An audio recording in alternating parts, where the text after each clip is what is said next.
Ben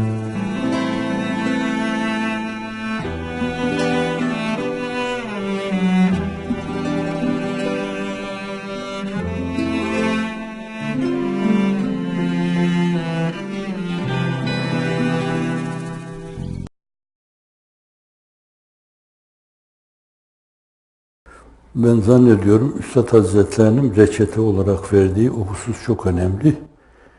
Teamün düsturunun teshili diyor. Mesainin tanzimi, amalin taksimi, en sonunda da teamün düsturunun teshili diyor. Zannediyorum böyle bir bastı zaman gibi az bir zaman içinde çok iş yapmaya vesile olabilecek bir yöntem bu. Mesai çok iyi tanzim edilmeli. Hayatımızın içinde bence ne yapıyorsak, yapacaksak, yarınlar adına neyi planlamışsak, o mevzuda bir kere mesai çok iyi tanzim edilmeli. Yani ne kadar evde duracağım, ne kadar anneme babama kemel beste ubudiyet içinde mukabelede bulunacağım, ne kadar uyuyacağım, ne kadar ayakta duracağım, ne kadar kitap mütalaa edeceğim, ne kadar yani bu durumda olan arkadaşlar böyle önemli şeye dilbeste olmuş, yüksek bir gayeyi hayale bağlanmış insanlar aktualiteyle çok meşgul olmamaları lazım. Bizi doğrudan doğruya evvelen ve bizzat meşgul etmeyen şeylere karşı mesafeli durmamız lazım. Bu mevzuda kırmızı çizgimiz bu olmalı. İşlerimiz baştan düzenli olarak hep belli bir plan içinde realize edilmeye çalışılmalı. Amalin taksimi diyoruz. Yani herkes ne yapabilecekse, temayül neyse, ruh, kalp ibresi neyi gösteriyorsa bence o istikamette yol almalıdır. Yoksa öbür türlü bilmediği, istemediği, sevmediği bir patikada yürüyor gibi olur. Çok zamana mal olur. Ben burada bazı çok kıymetli arkadaşlarımızın 10 sene, 15 senede doktora yaptıklarına şahit oldum. Bir ömür bu yani. 10 ayda yapılabilecek şeyler. 4 seneye serpiştirmişler. 4 sene insanı meşgul ediyorlar. Kestirmeden bir şeyler yapılsa, böyle temel disiplinler iyi verilse, bazıları onlar tarafından bir matematikteki bir problemi çözme gibi çözmesi onlara bırakılsa esasen zannediyorum bir 4 senelik İmam Hatip ilki 3 senelik veya tersi bunun. Bu 7 seneyi insan herhalde 2-3 seneye sıçrayabilir. Üniversitede verdikleri şeye göre o da 2 senede, 3 senede olabilir yani. Böylece hayatının en canlı olduğu dönemde, böyle dinamizmi en güçlü olduğu dönemde millete yararlı olur, faydalı olur yani. Bir de burada esas benim bu iki disiplinin yanında üçüncü bir disiplin üstadın ifade ettiği çok önemli geliyor bana. Teamün düsturunun teshili diyor. Şimdi herkesin birbirine teamün kelimesi Sarf filminde, iştikakta esasen müşareketün beynel isneyn fesaiden sözüyle ifade ederler. Yani iki kişinin ve daha fazla insanın bir problemi çözme mevzuunda kafa kafaya vermeleri. Esasen ortak akla müracaat etmeleri. Şimdi bir arkadaşımız doktora yapıyorsa şayet, öyle bir arkadaş vardır ki o bir itibariyle kitapları bilir, kaynakları bilir mesela. Şimdi o arkadaşa onlar yardımcı olmalıdırlar. Mesela birisinin komşu kabiliyeti çok yüksektir. Kalemi eline aldığı zaman şakır şakır yazar. Zannedersiniz ki bizim kendi dünyamızda yazdığı kitaplar Firdevsi'nin o dastani şeylerdir. İranlıların övündükleri bir şairdir.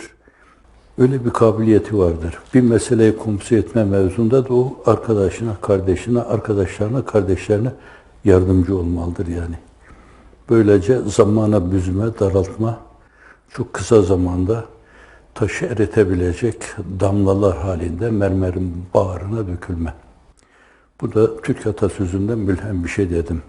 Mermeri aşıntıran suların akışı değil, devam ve temadileridir. Bu böyle okumaya kendini vermiş arkadaşlarımız için hani bazıları vardı ki babalarının yanında onların kendi işlerinin içinde öyle olabilir. Bazıları siyasi alana atılır, orada ona göre hizmetler görebilir. Fakat bizim arkadaşlarımız genelde bir gaye hayali olan insanlar ki yine Hazreti Pir Şem-i Taban Ziya-i Himmet'in ifadesiyle diyor ki gaye hayal olmazsa ya nisyan veya tenasi edilse ezhan enelere döner etrafta gezer. Çok yüksek bir ideal. O gaye hayal diyor. Zannediyorum Fransızcadaki bu idealin karşılığı ki Ziya Gökalp ona mefkure demişti. Efendim bu yüksek bir ideale dilbeste olma. Sürekli onu hedefleme böyle. Hayatında onun 12'si olmalı yani. Vuracaksa 12'den vurmalı. Bundan. Öyle bir gaye hayal olmalı. Öyle yüksek bir hedefe dilbeste olursa bir insan beri tarafında onun değersiz şeylere karşı gönül kaptırmaz yani. Evet, o onun Leyla'sı olmalı. Kendisi de o işin Mecnun'u olmalı. Leyla'yı gördüğü zaman bile bence tanımayacağı şekilde bir Leylacı olmalı. Tanımayacak şekilde öyle mest ve sermest olmalı ki, evet tanımamalı onu. Bunun gibi yüksek bir gayeye arkadaşlarımız, hemşirelerimiz gibi talip olmuş kimseler, berisindeki her şeyi pes şeyler saymalı. Efendim onlara karşı çok iltifat etmemeli, dağınıklığa sebebiyet verir. Onun için diyor ki öyle bir gaye hayal olmazsa veya nisyan unutsa veya tenasi etse, unutuyor gibi bir tavır alsa, bu da yine biraz evvelki iştikak kipinden tenasi. Eskiden eski tıpta kullanılırdı. Temarüs, hasta olmadığı halde hasta görünme. Bu da o demektir. Esasen unutmadığı halde unutma tavrı içinde bulunma. Ezhan enellere döner, zihinler enaniyete döner. Bir egoist olur, egosantrist olur, narsist olur insan hiç farkına varmadan. Onun için Allah'la irtibatlı çok yüksek hedeflere talip olmalı.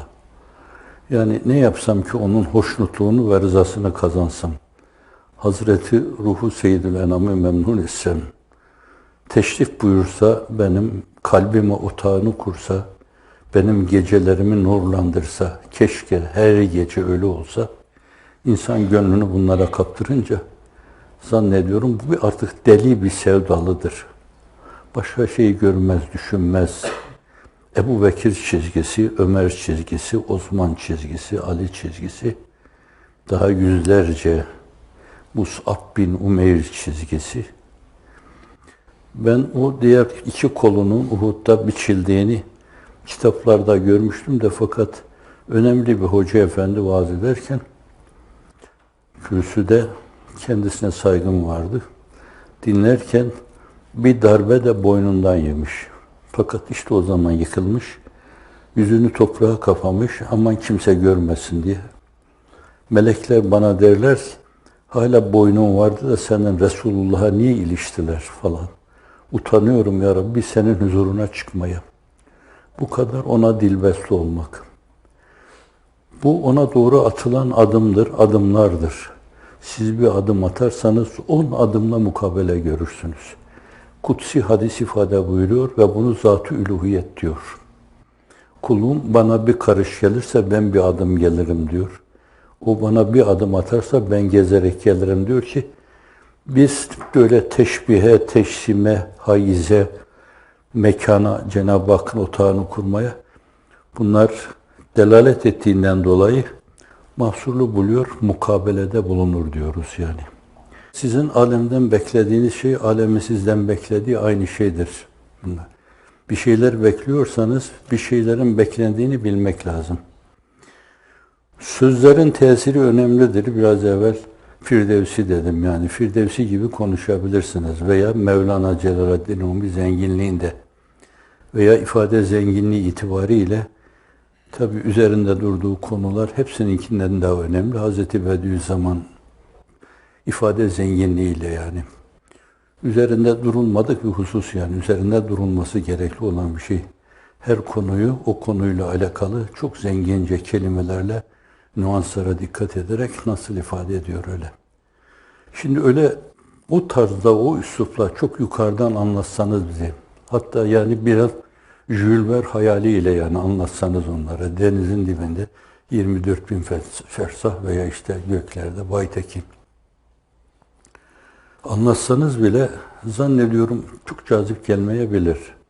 Fakat diyeceğiniz şeyler üzerinde imanı nazar etmeleri, konsantrasyona geçmeler onların sizin hal ve tavır merceklerinizle size bakarlarsa ancak diyeceğiniz şeylere de kıymet atfederler. Çok acele etmeden yani. Mesela sizin arkadaşlarınız bizimkiler bazı yerlerde kafa karıştıracağı ana kadar 10 sene, 15 sene onu da geçti yani. Çünkü 91'den itibaren başlandı bizim ihtiyari hicretlerimiz dünyanın dört bir yanına. Evvela ana yurdumuz olan Orta Asya'dan başlandı. Azerbaycan'a gittiler. Hatta Rusların işgalinden evvel gittiler. O işgalde arkadaşlarımız oradaydı. Saadettin Bey de oradaydı. Tanırsınız herhalde. Oradaydı. Bana telefon ettiler. Ne yapalım? Kalın dedim ben orada. Ancak o zaman vefa tavrınızı sergilemiş olursunuz. Onlar için oraya gittiğinizi göstermiş olursunuz. Kendiniz için, ülkeniz için, memleketiniz için oraya gitmediğinizi ortaya koymuş olursunuz. Haydar Aliyev'in gönlünü fethetti bu mesele yani. Bu işgalde fakirin de kürsüde bayılması olmuştu. Ona karşı dayanamamış. Onu çok önemsediler mesela o insanlar. Yani onları kendinizden aziz bilmeniz lazım bu tavır. Şimdi acaba doğru mu bu dediler. 10 sene, 15 sene sizin efendim kalbinizin ritmine baktılar, nabzınıza baktılar. Allah Allah hep ritmik atıyor bu. Bu kalpte de hiçbir ahenksizlik yok. Bir insan bu kadar zaman böyle hep aynı çizgide olamaz dediler. Böyle bir inanma oldu. Tavra inanma oldu. Temsile inanma oldu. Hale inanma oldu. İnsanlığın iftihar tablosunun fakir arz ederim her zaman. Esasen bir tenzil durumu var. Bir tebliğ durumu var. Yani Kur'an-ı Kerim'i Allah inzal buyuruyor. Cesse tenzil onun için dedim. Efendim bu aldığı mesajları insanlara tebliğ ediyor, ifade buyuruyor. Bir de esasen temsil durumu var yani. Biz siyere baktığımız zaman görüyoruz ki sahabe-i kiram üzerinde esasen en müessir olan şeyler daha ziyade onun temsili yani. Söylediği sözlere değer kazandıran, onları öğüt gibi kanatlandıran, semavileştiren onun mübarek ahvali yani. O sabaha kadar ayakları şişmeden yatmıyor. Ayakta kemer-i ubudiyet içinde duruyor. Buna Ayşe validemiz de bayılır, Hafsa validemiz de bayılır, başka validemiz de bayılır, Hatice validemiz de buna bayılmıştı yani. Onun bu haline esas o tebliğe, insanın sunacağı şeye, o söze, o beyana, o baş döndürücü fesahata, belahata esasen değer kazandıran, deyip ettiği şeyleri harfiyen yaşaması. Ve nitekim Kur'an-ı Kerim لِمَ تَقُولُونَ مَا لَا تَفْعَلُونَ ne diye yapmadığınız şeyleri söylüyorsunuz? Bu madem yapmıyorsunuz söylemeyin demek değildir yani. Aslında madem efendim bunları söylüyorsunuz, öyleyse dediğiniz şeyleri evvela temsil ederek ortaya koyun yani. Dilinizden o kelimeler dökülürken başkalarının hayalinde esasen bir perdede, bir sinema şeridinde adeta sizin hal ve tavırlarınızı dediğiniz şeylere uygunluk içinde müşahede etmeli. Bu iki şey birbirine inzimam edince inandırıcı olur. Bu açıdan da bizim başkalarına nüfuz etme mevzuunda bir inandırıcılık süremiz olmalı yani. Zamanımızın bir kısmını ona ayırmalıyız.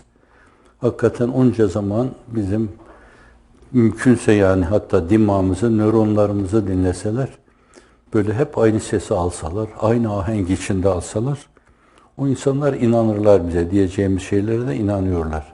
Onun için tavır istikameti, davranış istikameti çok önemlidir. Duruş çok önemlidir esasen. İnsan nerede duruyorsa, nasıl tekmil verme vaziyeti sergiliyorsa, fakat ondan daha önemli bir şey vardır. Duruşta temadi.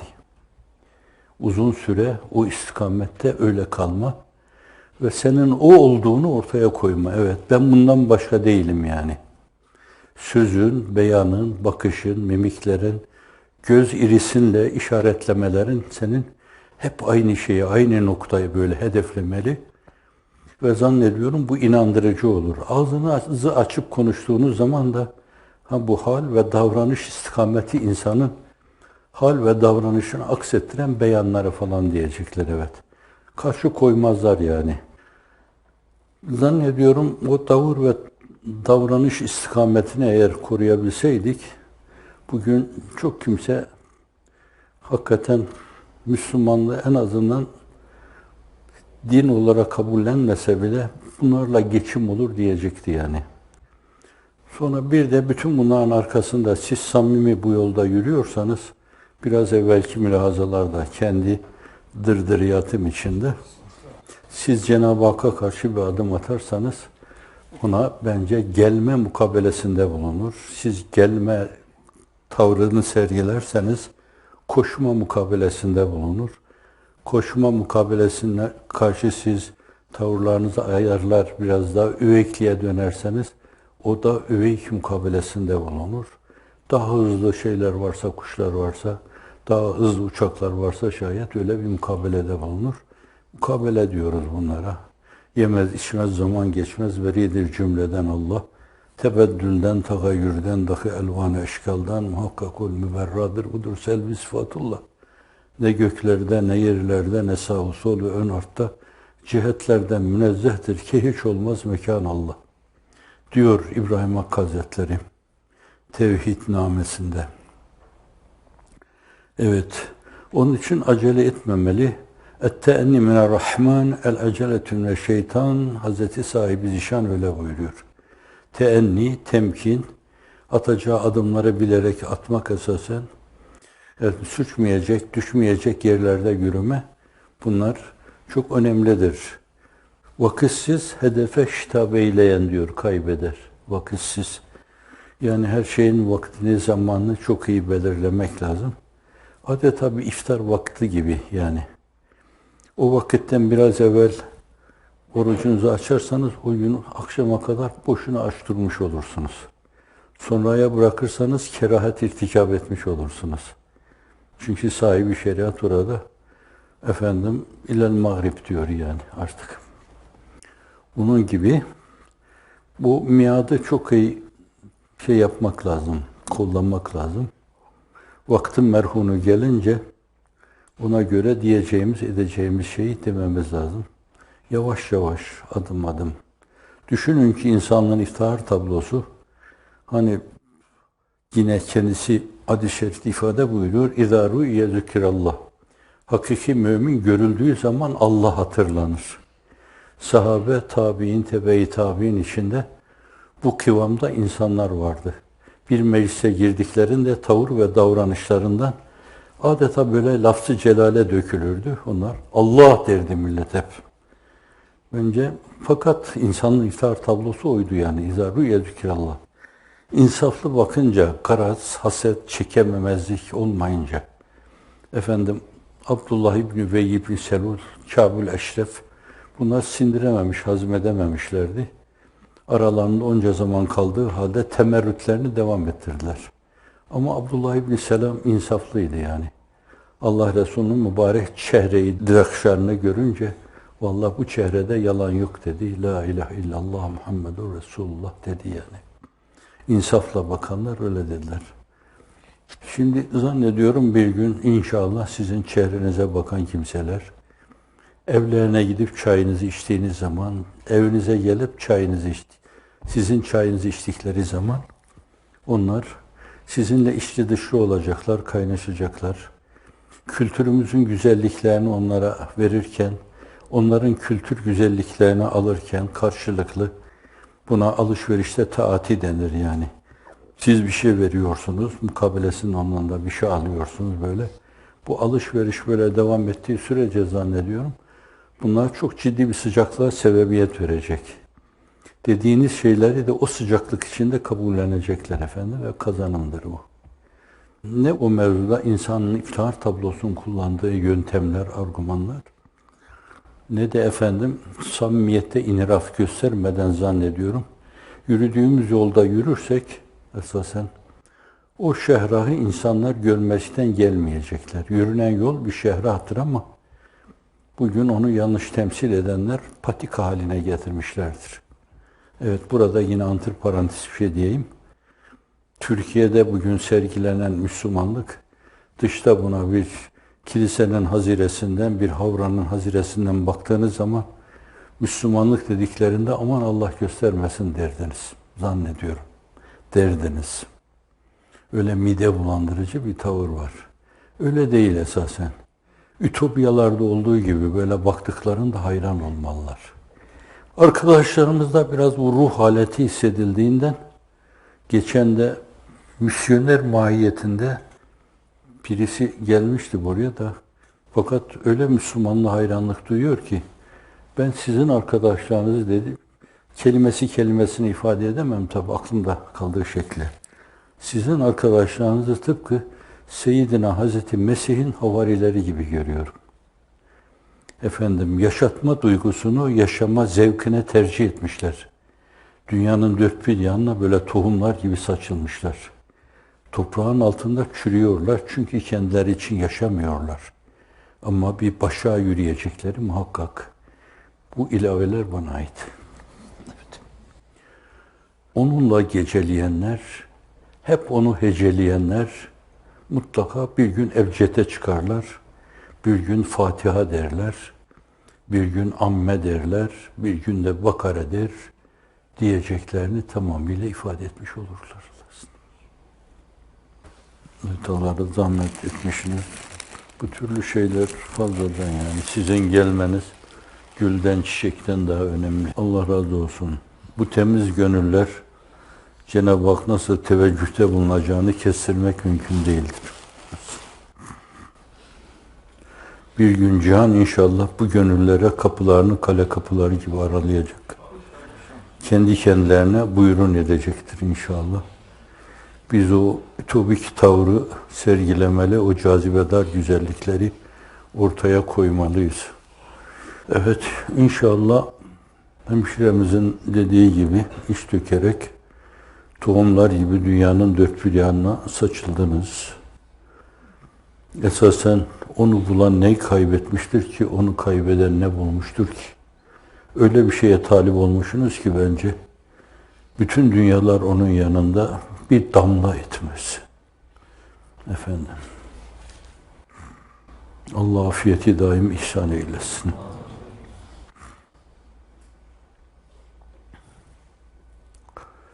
Evet, Füzuli'den bir şey çıktı. Canımı canan isterse minnet canıma. Can nedir ki onu kurban etmeyem cananıma? Evet. Kafiyesini o koydu. Kafiye oldu mu? Evet. Hakkınızı helal edin. Evet. Başa arttığım endişesini de taşıyorum. İnşallah Cenab-ı Hak sağlığım hayırlıysa onu lütfeder. Başka zamanda yine ruberu görüşür. Sizden daha güzel bişaretler, müjdeler alırız inşallah.